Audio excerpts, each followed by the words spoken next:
Hello, everyone. This is Kerwin, and welcome to another episode of Travel Talk. And today, it's a special episode. It's kind of a hybrid between non-revenue travel and regular travel. So let's go.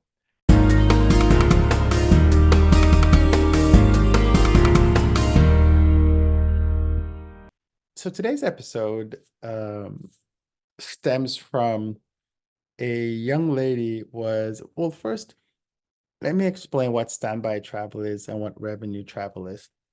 Standby travel in the airline world is where, as an airline employee or a person who is a family member of an airline employee, or someone who an airline employee has designated to fly on their past benefits, is able to fly on an airline, and they don't pay for the ticket, or they just pay the taxes for the ticket, or they just pay a small fee, and they fly space available.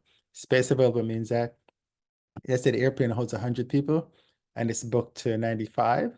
There are 5 open seats, and then 5 people extra can fly on that flight.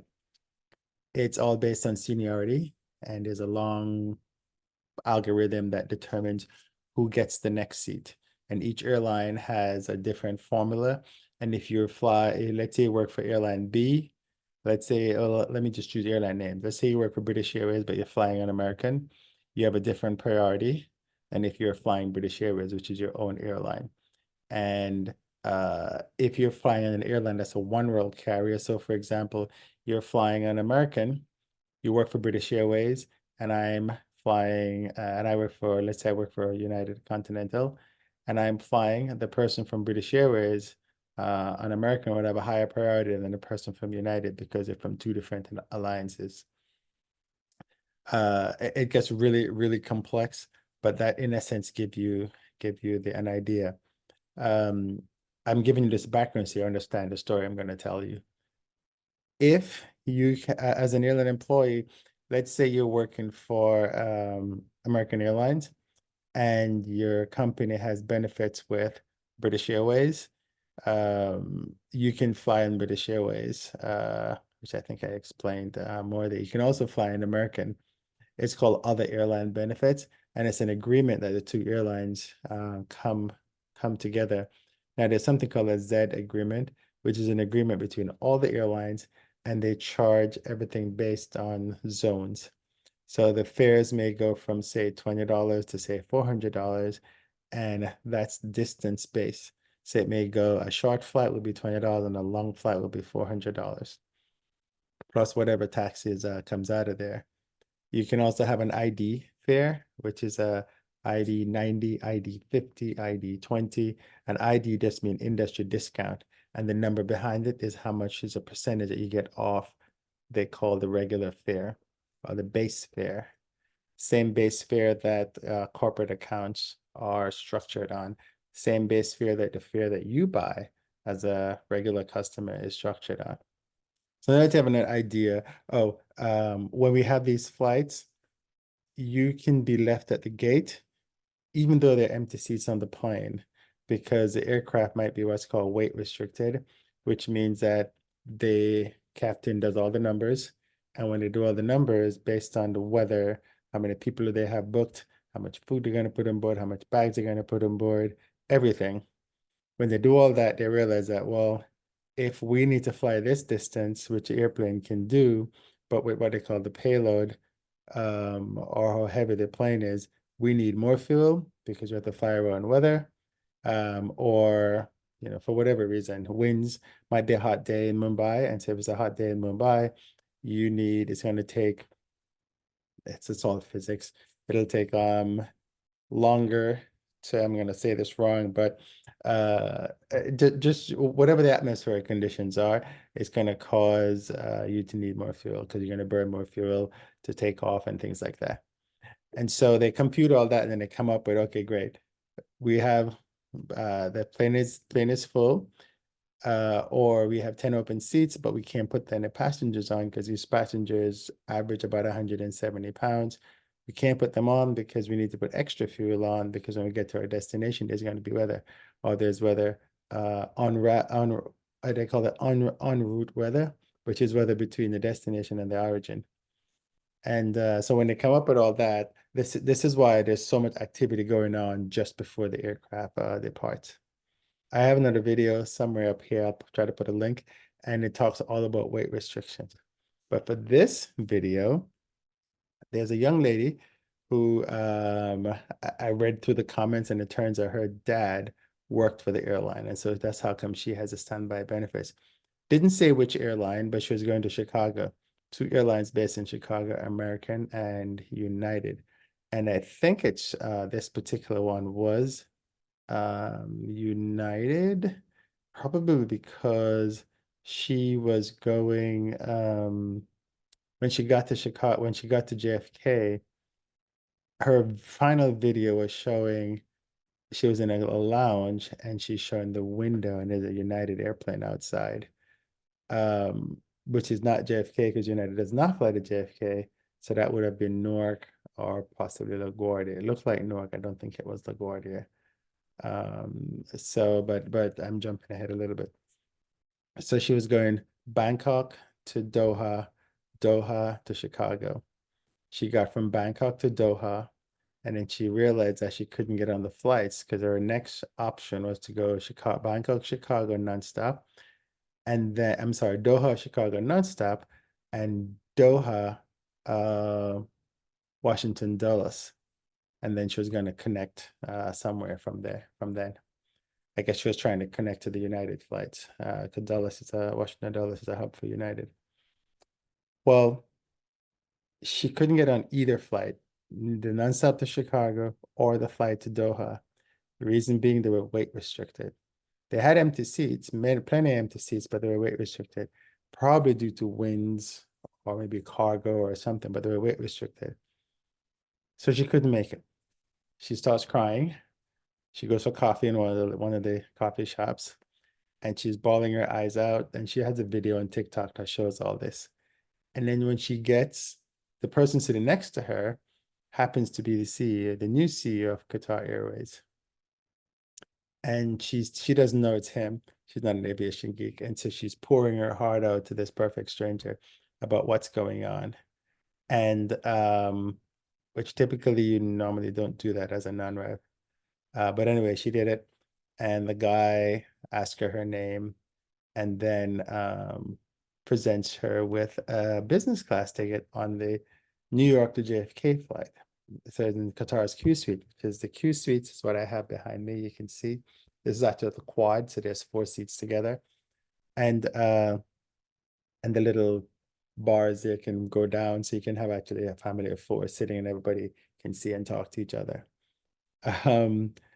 So he gives her business class seats, gives her his airline. He can do whatever he wishes. And her video, while she's talking all this, the video is showing she went to the lounge, she showed all the lounge stuff, you saw her crying and bawling. And somebody even asked her, like, where did she get her dress from? And she gives an Etsy code for her dress so they can get a discount and she can get an affiliate link. It's quite funny. So then she gets on the flight and she's showing all the business class stuff and all that.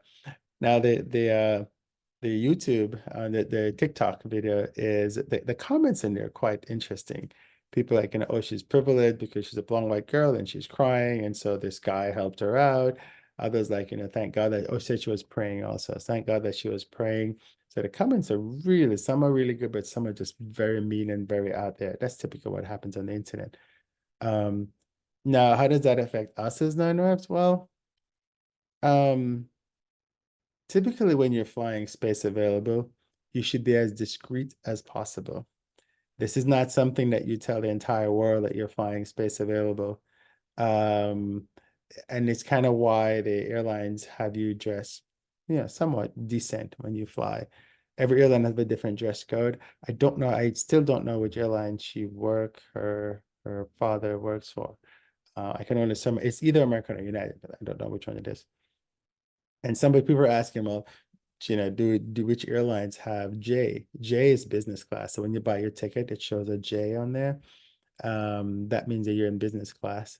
And typically the airlines in that Z agreement, you have an economy class Z and you have a business class Z. And sometimes you may have a premium economy class that just depend on which airlines you're working on. And it's just a different rate that you pay. Everything is still space available, but each airline they have a different. Z is like a big community, and they have meetings and they decide who's going to give what. I think in my mind that every airline employee should be able to find another airline, just whatever for whatever rate it is. They shouldn't be like, oh, I can't do this airline, or I can't do business on this airline. It's space available, so I don't know what it matters, but that's just me trying to be simple. Um, but typically when you fly space available, you're very discreet. No one should know that you're flying space available. People shouldn't wear their badges and things like that around the airport unless you're an employee that's working a flight or something like that. But people still do. I don't know why. Um, but so it was kind of interesting that she was bawling, saying that she's space available, and she didn't get to have a seat. But and she was saying, "Oh, I'm stuck in Qatar." And then she had work the next day, so she had to get back. So the thing with when you're flying space available is you need to make sure that the flights have seats available. You have backup routing. She clearly had no backup routing. Um, I guess her backup was, yeah, I will go to maybe JFK, or I will go to Dulles, which is good. I mean, she at least had some idea. And I mean, she went to Bangkok for crying out loud. And and if her father's retired and she's been flying space available for some time, US Airlines, I think it's probably just American that does Doha. I don't think anybody else does Doha. But I actually created a list and I put a link to it in here that tells you if you're in the Middle East and you're trying to get home, what you can do. So if you're in Doha, you could more than likely go from Doha to Europe. And then from Europe, you can connect to a US airline to get back to the US or to Canada or to Mexico if that's what you're trying to do. Um, you could also go from Doha to Dubai, and there's United flying out of Dubai, but that flight is typically weight restricted many times, so you may not be able to get on. But there's a lot of Emirates flights that comes to the US. Just like in Doha, you have a lot of Qatar Airways flight that comes to the US. You could also go to Saudi, but I think for Saudi you need a visa, but you can apply for the visa online if that's something you have to do at the last minute. You can also go to Europe, sorry, Asia, and then you can fly back. So you really go in the long way home, but if it's a way to get you home, then you can do that. So you can fly from Doha to one of their hubs in but she was just coming back from Bangkok, so she was already in Asia. But just different ways that you can get back to the US if you're in the Middle East, and I'll put a link in the notes for this. But the key here is when you're flying space available, you should be discreet. Crying your eyes out in the airport should not be a thing. In her case, it worked out for her because she got a free ticket from the CEO of Qatar Airways. So good for her. But this is really not something that you should do as a non-rev. You should have your backup passes. When I used to fly, we use paper tickets, and we had stacks of paper tickets that we'd use just for the backup. Now I think they have electronic systems that you can go in and create those tickets as long as you have an agreement with those particular airline, because as I said, every airline does not have an agreement with each other. They should, but it doesn't work. So kudos to her for getting home. Uh it's just kind of weird how she did it. It's not something that, you know, I would have done, but to each their own, right? And it also depends on the rules of your airline. Some airlines have different rules. But it's viral. People, lots of questions in the TikTok video, and I guess I'll put a link to the TikTok video too. Lots of questions of people just don't understand how space available works. They're asking about it, like, how is that possible? What is this? What's a standby ticket? Can I go buy a standby ticket? Can I just go to the airport and buy a standby ticket? Not really. If you go to the airport and try to buy a last minute ticket, you're going to pay full price. If you're a frequent flyer and you're on a regular ticket, you can stand by for an earlier or a later flight, and depending on your status, you'll pay or you won't pay. And depending on the airline, you'll pay or you won't pay. But when you go to check in, the app will tell you if you can stand by for an earlier flight or not. I fly American a lot, and American does allow you to do that. but depends on your status that you have, and sometimes depends on the time, because sometimes you'll do the routing and you'll see a flight, but other times you won't see any flight at all. So I hope this helps and just kind of explain what happened to this young lady, and you know, kudos to her. But again, just be careful out there when you fly space available on your airline pass benefits. This is Kerwin with PassRider.com, cruisingnautics.com. Have a good trip and try not to get bumped. Talk to you soon.